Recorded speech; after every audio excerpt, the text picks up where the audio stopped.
Last night, the Browns got the win, but it ended in ugly fashion. Up 21-7 with 14 seconds left, Steelers quarterback Mason Rudolph was driven to the ground by Myles Garrett after a pass, sparking a brawl in which Garrett ripped Rudolph's helmet off and hit him over the head with it.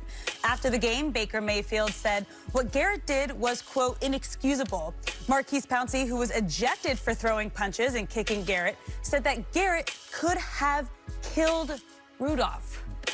That is a hefty claim, but we've got actor and comedian George Lopez joining us now. What a fantastic way to come in. First of all, we can't condone any behavior of using instruments. You know, it's the unfortunate part is, you know, we all understand if you grow up economically. My grandmother once bought me a train track and then proceeded to use part of the train track to hit me. So to get hit by your own gift, to swing a helmet off is not good. So who knows what's happening with this? So, by the way, it is a pleasure and honor to have you here. You're in that pantheon of Richard Pryor, and Eddie Murphy, and Chris Rock. You're somewhere up in there. Thank you. What's in there? All right, thank you. Yeah. I appreciate it. Huge fan of the show as well. He had it before the show. Yeah.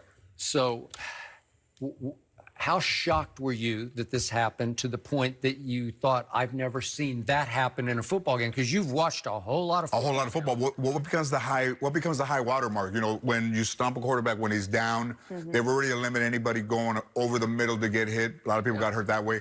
But this is a new high. I don't think the NFL should allow it. You know, I think the players were saying that on the street it's a year. It's funny how the players know the penal system. It's 6 months to a year, but in no way is that should be condoned. I mean, to lose your job over it is I don't know about that. Yeah, that's a bit much. But what's next? I mean, at some point all that type of violence has to. Listen, at Popeyes maybe, but in NFL football, never. You grew up watching the Raiders. Now the Raiders had a lot of this going on back in the 60s and 70s. This was very commonplace, but they wanted to get it out of the game. They wanted to clean the game up. They don't want when you turn on your television and think you're going to see this at an NFL football game. No, you know, helmets are supposed to prevent concussions and not be used to cause them. Right. But as a Los Angeles guy growing up, I was a huge Ram fan, and then they left, and now they've come back. But I'm Raiders all the way. I mean, even you know how hard it is to get your hair silver and black. Silver and black, huh? It's when they came back after 25 years, and we didn't have football here for 25 years, and now we have two teams. So the Rams coming back a lot. Danny Trejo, there's a lot of Eva Longoria. I think everybody's all on the Rams side, not me. I'll go up to Oakland and watch football. It's almost like if a relative came back, your dad, I didn't grow up with my dad, but if he came back 25 years later and just wanted to shake my hand and say, hey, I'm back. I said, no, I'm over here with my stepfather, the Raiders. So, yeah, Can you blame the quarterback in question at all for instigating or starting this? Because Mason Rudolph's on the ground. Myles Garrett has given him the business. He's rubbing it in but just pushing him down, and this is going to be maybe the last play of the game. The ball is gone. There's no reason to continue this. But Mason Rudolph then does something I'd never seen. He grabs Myles Garrett's helmet, and he's doing this to it. I think he was trying to dislodge his helmet. He picked him up. He picked him up off of, he was seated on the ground, picked him up by the face mask, and then, you know, started to swing it. So, you know, his apology, it just got away from me.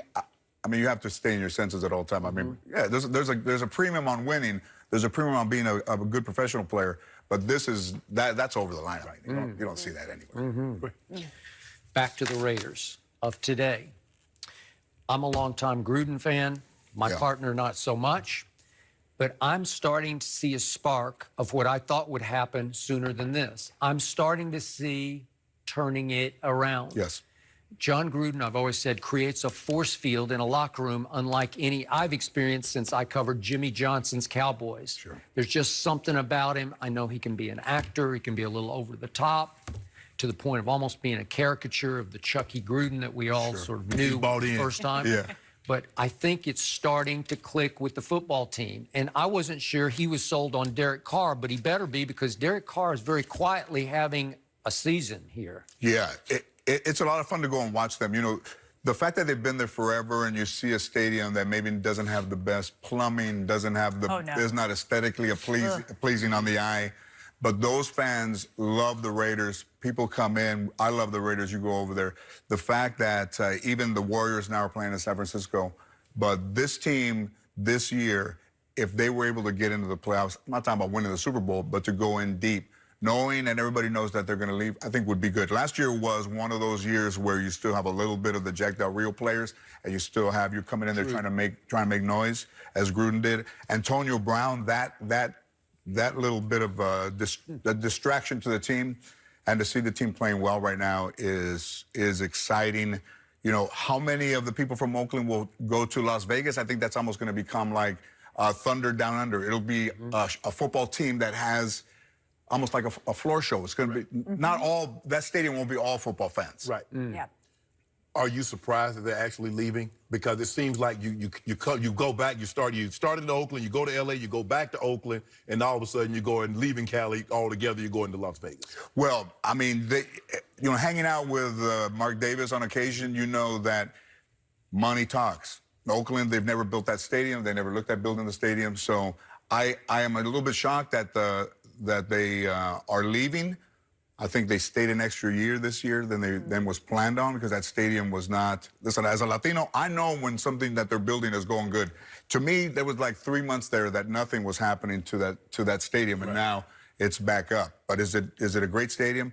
It looks fantastic, and will that team be welcomed by Las Vegas? Absolutely. So yeah, I think it'll be good. You realize, as we speak, if playoffs started today, they'd be in the playoffs. They'd be in the playoffs. Whew. Yeah. Good to be a Raiders fan again, huh? Well, you know, it's always good to be a Raider, even when they're bad. I mean, you know, a lot of people, you know, NWA and the whole black and silver. But I tell anybody that's a Raider fan, whenever you could go to a liquor store and get beer and buy a Raider hat or a jersey or a knit cap over the cash register, that's when the Raiders really started to win LA over, and you just don't abandon a team because they go to Oakland. But Al Davis was amazing. Mark Davis is a good owner, but Gruden, I think, is the leader of that team. So go big picture with us just for a second. You made your heritage and your culture a big part of your early stand-up. Sure. What inspired that? What prompted that? Well, you know, I mean, you look at Ted Williams. Ted Williams' documentary on Netflix, he's Latino. His mom was Latino. Jim Plunkett, Latino. Tom Flores, Latino. Not in the NFL. Hall of Fame, both of them. So I think looking at people that inspire you as a child, and then growing up and knowing that that's not the way that the world really is. I mean, I think both of those guys. I mean, if you look at Jim Kelly, he lost 4 Super Bowls. He's in the Hall of Fame. Jim Plunkett won 2. He's not in. Tom Flores, not in. So those guys should be in. Tom Flores, the only other person with those credentials is Mike Ditka, as a player, as a coach, as an owner, having Super Bowl rings. And to see that... And Flores won 2. And Flores won 2, yeah. So I think that's a good question. I think all of that kind of to be connected to sports and to still be humorous is great. Carmelo Anthony not coming to the Lakers, huge relief. It's almost like having an alcoholic uncle. You don't want him around. Keep an eye on him. I thought you were going to say, oh, man, we Carmelo. No, man, this is where I got up. You see the Monday night thing, you're like, that's horrible. And then you see him signing possibly with the Trailblazers, you're like, whoo, that's good news. So good news. Privately, LeBron was thinking, glad somebody signed him so I don't have the pressure to bring him here, right? I absolutely agree. You know, I don't think anybody's more surprised at the way that LeBron is playing than LeBron.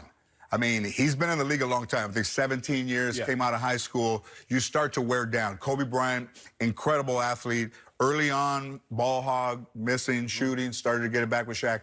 Toward the end, your body will let you down. And, you know, going for a rebound and turning around and breaking your kneecap, it's time. Listen, all during the day, every commercial is for a walk-in tub to help you get older. A cane that doesn't fall on the ground.